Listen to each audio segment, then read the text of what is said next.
My name is Mary Ritzmann. I'm one of the newest members of the law offices of Will Helixon.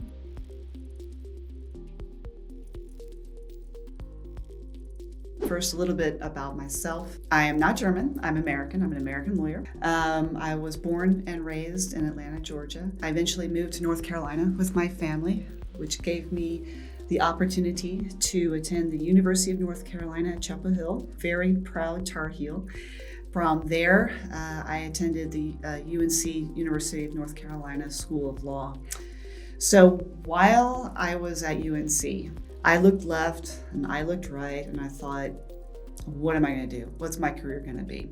I was the typical aimless undergrad. And then I thought, military. That's going to set me apart.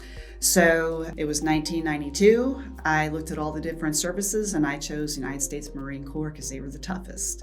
I entered the Marine Corps in 1993, January 13th, 1993. I'll never forget it. I took a semester off of college and went to Parris Island. At Parris Island, I met a variety of different women with a variety of different backgrounds, of course, motivations, etc. And it was a real school of life for me. And I was hooked. I knew this was something I wanted to do for the rest of my career, at least. So off I went the following year to Quantico at the Marine Corps Officer Candidate School there. Graduated top of my class. I was motivated. Pinned on my little butter bars a year later in 95 and got picked up by the Marine Corps to go to law school. While at the University of North Carolina School of Law, I came to realize that the Marine Corps was not my end destination. I did a lot of soul searching at the time and in the end resigned my commission but was still resolved to serve my country in one way or the other. Upon graduating from law school, I moved to Massachusetts, joined the public defender's office up there.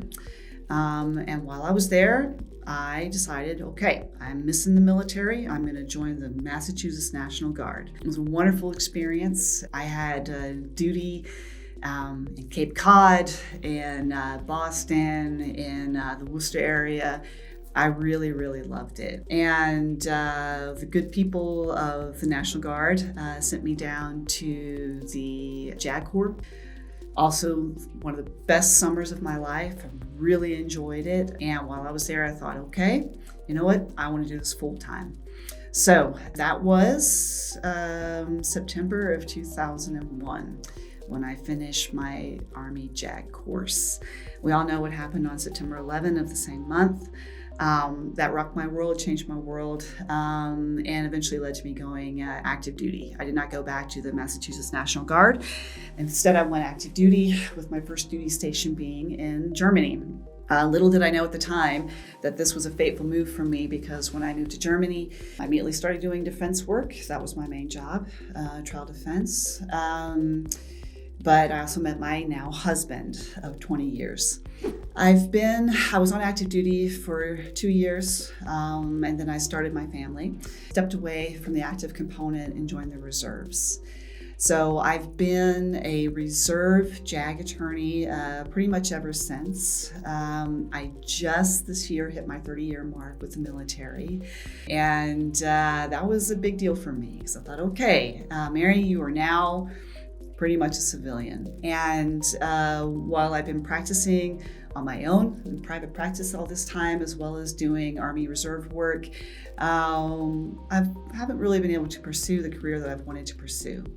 What this law group offers is that collegial atmosphere that I love so much as a trial defense attorney back in the day when I worked in Schweinfurt and Würzburg and Kitzingen, but also that maybe more collegial atmosphere that I enjoyed so much when I was an administrative law attorney, but also a true sense of a mission. Our mission is to represent those who defend America. And really, that my first job in the military was with TDS, my first real job, I should say. And I've always believed in that mission, defending those who defend America. And why do I enjoy it so much, even more so today than I did then? I think a lot of it has to do with the fact that I do have 5 kids. I can see how people develop. I can see how people don't start off to do bad things or be bad people. In fact, nobody in the United States Army, I'm convinced of that, nobody joined the Army to, beat the man or to commit crime in any event. I would say 99.9% of my clients from the military have been first-time offenders. The Army picks those who are qualified to be in the Army. I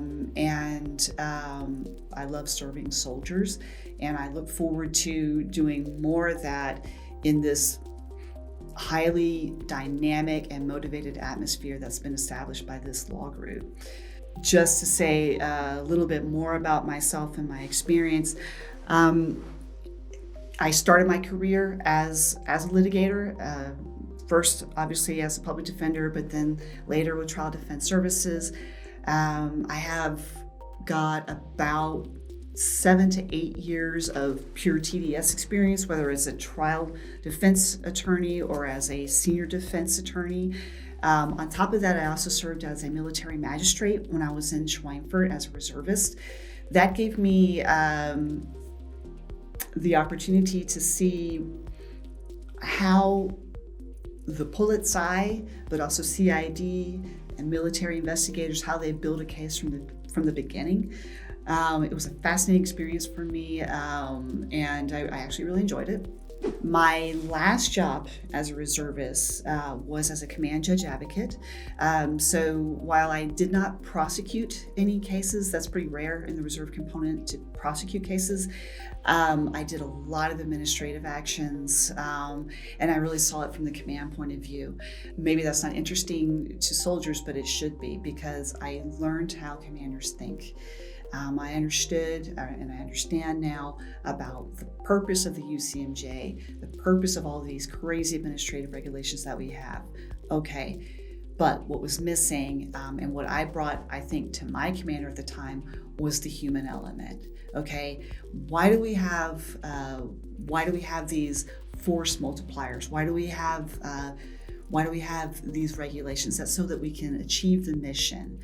And one thing that I've learned over the years is that the Army can have all the widgets and guns and planes. Not the Air Force would have that, obviously, but even they can have all the gear that they can in the world. But without people, there's no Army, there's no Air Force, there's no Marine Corps. And so from that point of view, we as attorneys are the best force multiplier that there is, because we are here to make sure that you all get the right representation, that you can continue to serve in your best capacity possible, to serve the Army, our country, also your families, doing what you need to do to continue your career. One other thing I want to say, this law group offers the best technology, the best tools to meet the United States Army, the United States Marine Corps, the Air Force, all the tools that they have at their disposal as well. That's what you all need from your advocates. You need people who understand and can and deploy these tools to help you. And I'm looking forward to using these tools and to learning how to use these tools to help you.